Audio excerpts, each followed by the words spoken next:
вопрос, плавно вытекающий из предыдущего. Какой большой фестиваль авторской песни вы посетили в последний год?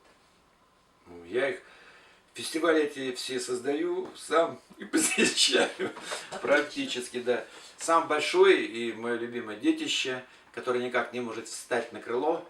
Вот оно изображает себя большую духовность, но тем не менее мы стараемся и хотим, чтобы она полетела и сделал фестиваль это мощное дело. Фестиваль духовной, поющей поэзии «Прощенное воскресенье», куда в основном приглашаются все самые выдающиеся люди, которые работают в жанре духовной песни.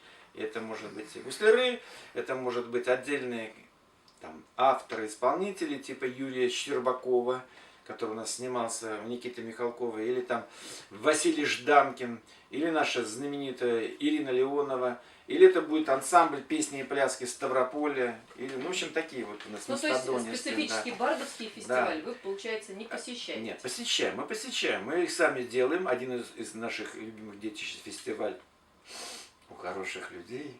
Да, это же мы же, сами его есть сделали. Есть такой фестиваль в Москве, в районе поселения Ивановского. Кстати, коммерческий фестиваль, на котором выдаются... Вообще, когда я устраиваю фестивали, всегда стараюсь заплатить всем.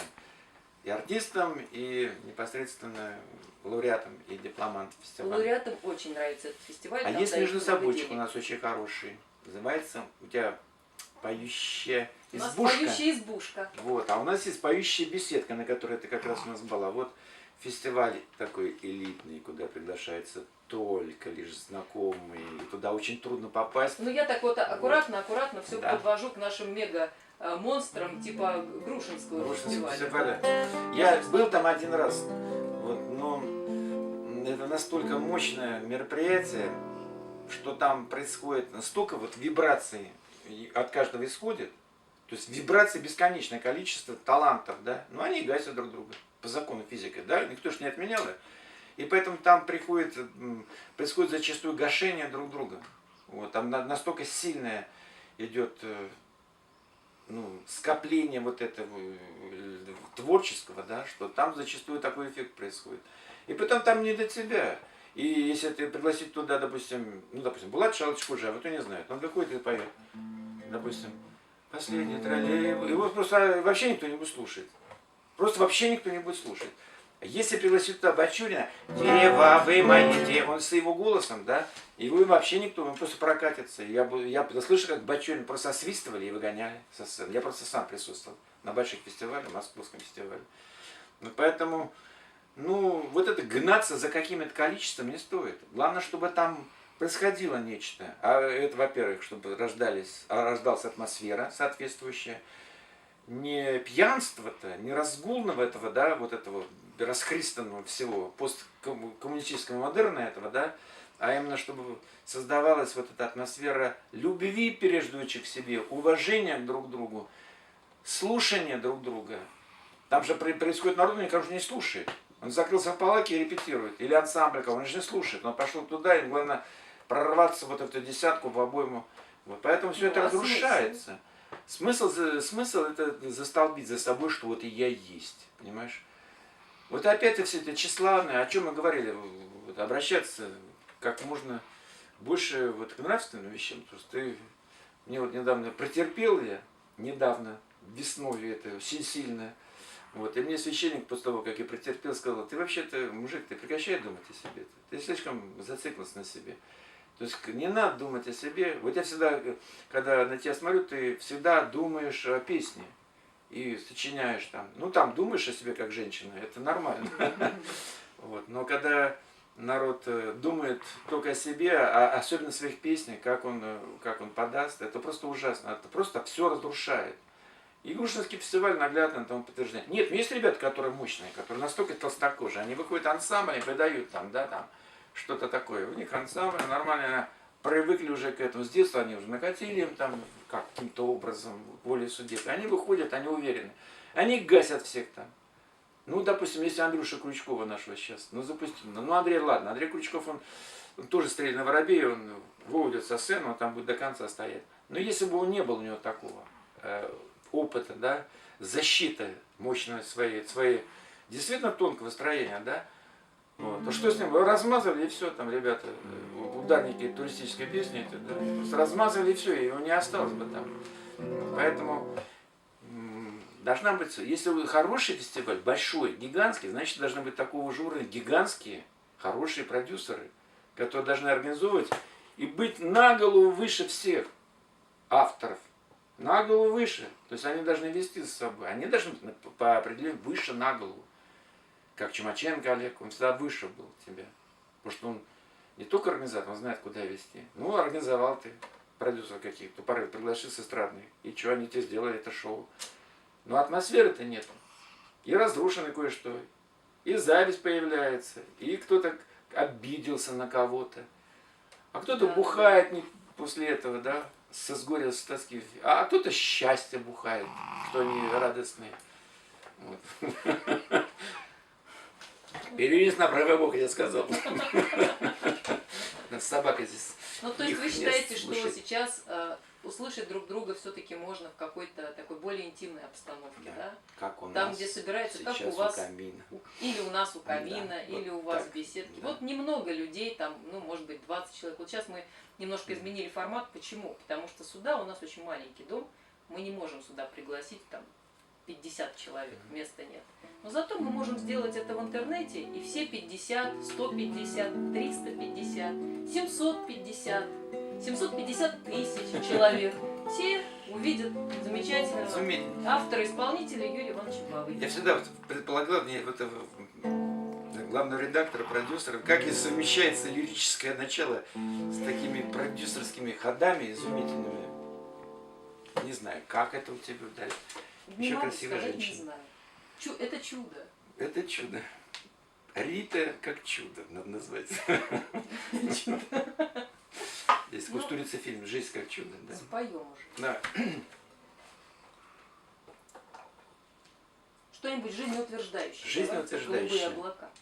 Да. Мы споем хором вместе, тогда все. Присутствующие здесь. Даже репетируем мы ее крайне собачка редко. наша, Может быть, которая один здесь. раз в год. Поэтому слова не все помнят.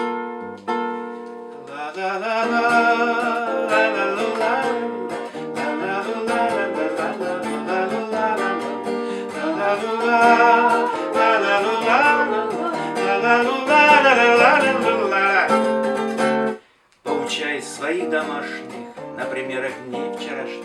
Для меня вся эта правда, как пятак для бедняка. Ни награда, ни отрада у меня и так как надо. За ажурной занавеской и голубые облака. За ажурный занавес, голубые облака. Вечереет за окошком, на плите скворчит картошка, в кружке коньяка немножко, в голове шумит слегка. И приветливо кивая, надо мною проплывает за ажурной занавеской голубые облака. За ажурный занавес, голубые облака. Я звоню, но ты не слышишь. И, конечно, по весне ты опять нетленку пишешь, а являешься во сне. Да и то из интереса пока нет лишь высока. За ажурной занавеской голубые облака. За ажурный занавес голубые облака. Ла-ла-ла-ла, ла-ла-ла-ла-ла,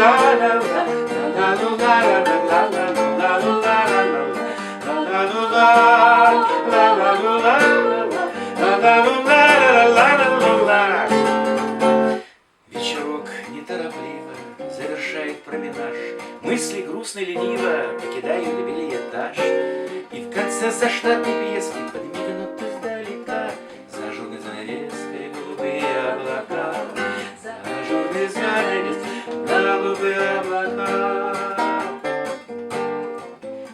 Отмытья оконной рамы, от поэм до эпиграммы, от любовной эпиграммы до любимого ларька. Все когда-то надоест мне, что же станется известно. За ажурной занавеской голубые облака. За ажурный занавес голубые облака. La la la la la la la la la la la la la la la la la.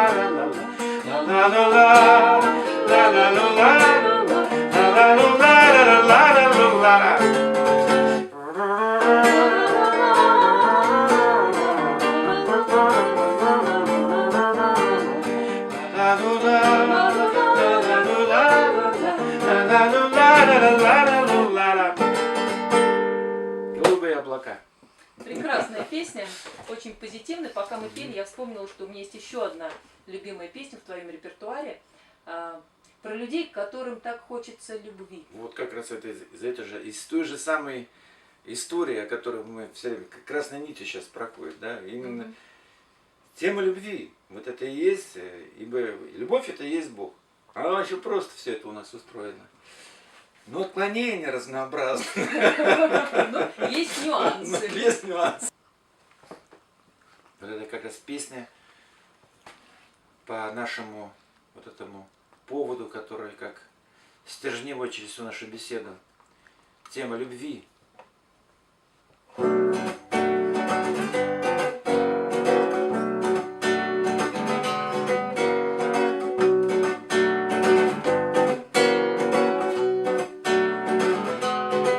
Когда смеются, истекая завистью, цинично над влюбленными людьми, не верьте им, озлобленным по слабости, простите их, им хочется любви. Когда садясь в прокуренных компаниях, девчоночек целует до крови, не верьте им, хохочуще обманутым, им горестно, им хочется любви.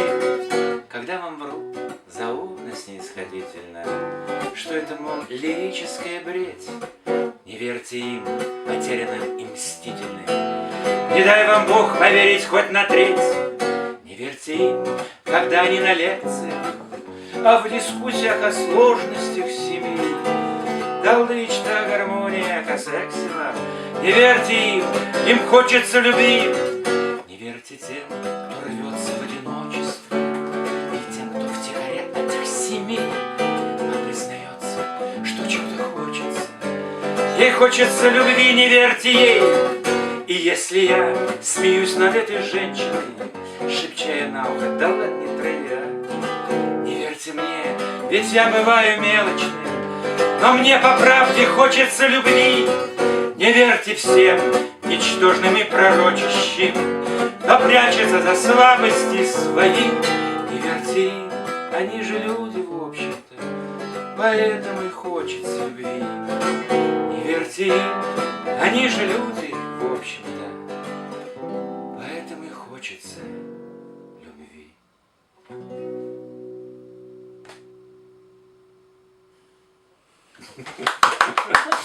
Дали команду, включились консервы. Отлично, включились. Юрий Иванович, поделись, какое сейчас у тебя состояние духа, настроение какое, вот конкретно в У данном меня очень хорошее. Вот после того, как я побывал в этих зонах мистических, не очень хороших, не дай Бог, да? Вот я посмотрел на все это, вот, и начал ценить каждое мгновение и бороться со своим унынием. Вот я всегда беру с тебя пример из таких вот, действительно, слово позитивных, может, ну, действительно жизнерадостных людей, которые знают, что Бог победит всегда. Бог победит. Что добро всегда победит. Это однозначно, в конечном счете оно. Вот. И никогда не сомневаться в этом. Вот сейчас такое борьба со своим прошлым, как сказать, такими отголосками, эхом своего, вот, так сказать, ну, эгоизма, по-хорошему. Мы ж все великие, все там эти, и отсюда и страдаем, да. Вот. Борьба с этим, со своими грехами, вот. И люди в зале не дадут соврать. Ну, Юрий Иванович, надо понять, что наша жизнь это путь такой. Да, да, это путь. Это путь, да, он у каждого путь свой, каждый его проходит 100%. самостоятельно, извлекает свои уроки. Никто нас не наказывает, мы просто извлекаем уроки из того, да. что жизнь нам преподносит.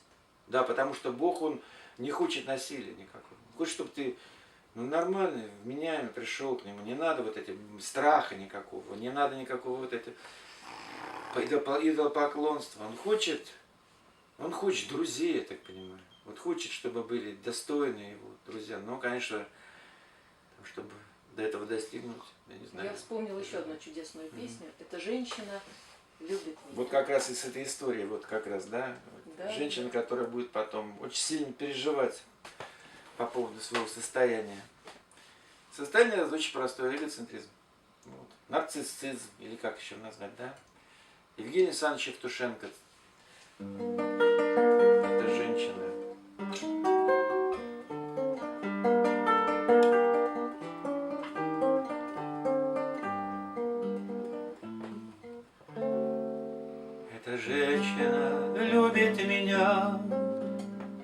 женатых другому не рубит. Эта женщина губит меня тем, что любит она, как не любит. Просто ей все равно, все равно. Это детская, что ли, жестокость? Насколько ей Богом дано, и талант, и редчайшая тонкость, необычные, странные черты, вдохновенно лицо ей слито, только Бог ей не дал доброты. Поленился на старости, видно, что и грозных товарищей суд. Черт возьми, она самородок, ее восторгаясь несут пароходы и самолеты. Если боль или радость вокруг, ничего она знать не хочет. Если мать больна или друг, так же звонко она хохочет. Но когда-нибудь в тишине, внимая усталой сережки, вдруг припомнит она обо мне, и глаза ее станут слезы. Загрустит головенку склоня, пусть грустит, ее не будет. С этой женщиной у меня ничего никогда не будет.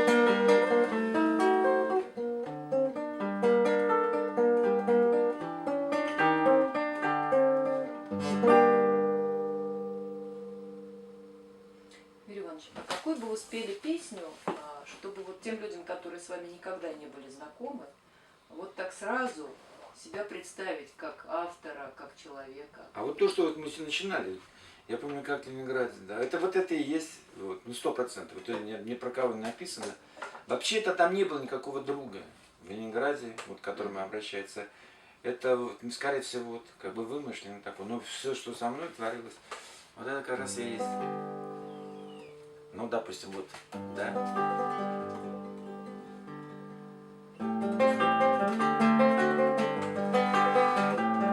Как бы продолжение вот, да, всего того, что, с чего мы начинали. Вот и теперь я город, как прежде, столичный бар, как погляжу, да только реже все и реже, раздевший по ветру хожу.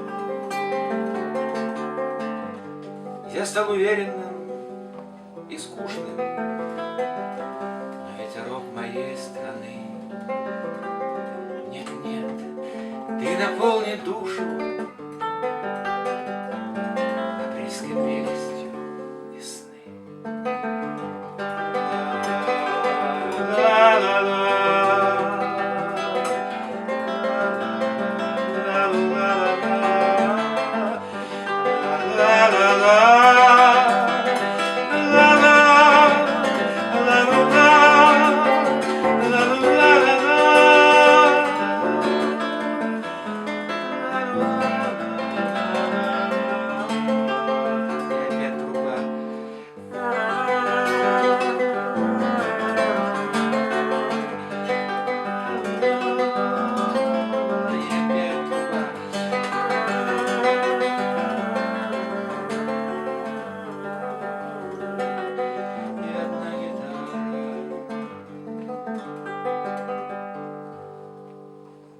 Вот это и есть я.